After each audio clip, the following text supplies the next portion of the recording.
चलिए दोस्तों, बात कर लेते हैं अंजना सिंह जी के फिल्म के बारे में, जो कि बहुत काफी अच्छी फिल्म रिलीज हुआ है।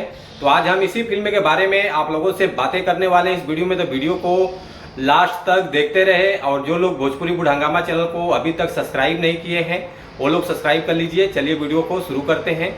आज हम जिस फिल्म के बारे में आप लोगों से बात कर रहे हैं, फिल्म का नाम है बिटिया रानी बड़ी सयानी, जो कि बहुत अच्छी फिल्म है। बहुत कहानी बहुत जबरदस्त है इस फिल्म का। और इसी फिल्म का एक गाना रिलीज हुआ है। गाने का बोल है घट जैबू, जो कि इस गाने को गाया है अलका झा जी है। गीत है प्यारे लाल यादव जी का। संगीत है साजन मिश्रा जी का, जो कि कमाल का इन्होंने म्यूजिक दिया है इस गाने में। और 47 मिनट में जो रिस्पॉन्स मिला है, व्यूज आया है 6000, लाइक आया है 85 और कमेंट आया है 5, जो कि काफ़ी अच्छा रिस्पॉन्स मिल रहा है। जो कि इतना अच्छा नंबर मिल रहा है तो आप लोग सपोर्ट कीजिए।